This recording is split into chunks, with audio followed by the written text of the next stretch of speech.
নবীজি বলে গিয়েছিলেন শেষ জামানায় এর রক্তপাতটা প্রচুর বাড়বে, এত বাড়বে যে হত্যাকারী জানবে না কেন তাকে মারলাম, আর নিহত ব্যক্তিও বুঝবে না কেন আমি মরলাম। সুবহানাল্লাহ। চিন্তা করতে পারেন, আপনারা রাস্তায় গন্ডগোল করতে যান অনেক সময়, যে বের হয় সেও জানে না কেন, কিসের উদ্দেশ্যে লড়ছি, আর যে মারে সেও জানে না কি জন্য ভাইকে মারলাম। শেষ জামানা হত্যাকারী ব্যক্তি জানবে না যে কেন আমি হত্যা করছি, মাকতুল জানবে না যে কেন আমি মরলাম। শেষ জামানায় হারাজ বাড়বে, হারাজ হারাজ হারাজ। নবীজি বলছেন হারাজ বাড়বে, সাহাবীরা বলছেন হারাজ কি ইয়া রাসূলুল্লাহ। নবীজি বলছেন যে মানে অস্বাভাবিক হারে হত্যাকাণ্ড বাড়তে থাকে। আমি পরিসংখ্যান দিয়ে দিই আপনাকে দুইটা। শুধু প্রথম বিশ্বযুদ্ধেই এই 4-5 বছরের মধ্যে প্রায় 1.5 থেকে 2 কোটি মানুষ মারা গেছে। কত কোটি? আর আরো বেশি, অনেকে বলেন 2.5 কোটি 3 কোটি। আমি একটা মিনিমাম রেঞ্জ বললাম। আর দ্বিতীয় বিশ্বযুদ্ধে মারা গেছে প্রায় 6 থেকে 7 কোটি। 6 থেকে 7 কোটি। শুধু আমেরিকার একটা পারমাণবিক বোমা যেটা জাপানে পড়েছে হিরোশিমায়, ওতেই লক্ষ লক্ষ লোক মারা গেছে। এখন পর্যন্ত ওদের যে বংশ পরম্পরা, ওই যে পারমাণবিক বোমার যে প্রভাব, এটা এখন পর্যন্ত আছে। নাগাসাকিতে যেটা পড়েছে দ্বিতীয় বোমা, ওটার নাম ছিল ফ্যাটম্যান, আর প্রথমটার নাম ছিল লিটল বয়। এগুলো অনেক আগের বোম। এখনকার পারমাণবিক বোমগুলো কত শক্তিশালী এটা বলার অপেক্ষা রাখে না। একটা পুরো দেশকে এক মুহূর্তে উড়াই দিতে পারে।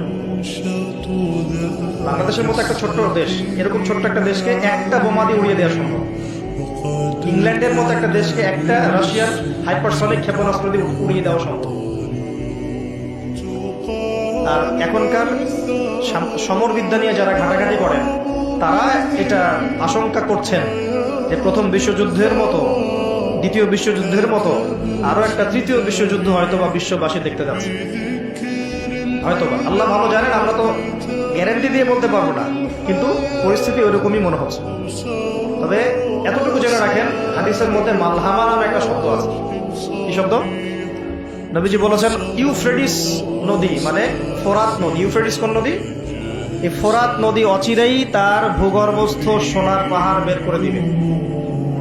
ফোরাত নদী অচিরেই তার সোনার পাহাড় বের করে দিবে, এবং ওই সোনাকে নিয়ে মারামারি করতে আসবে যে মানুষগুলো, তাদের মধ্যে প্রত্যেক 100 জনের মধ্যে 99 জন মানুষ মারা যাবে।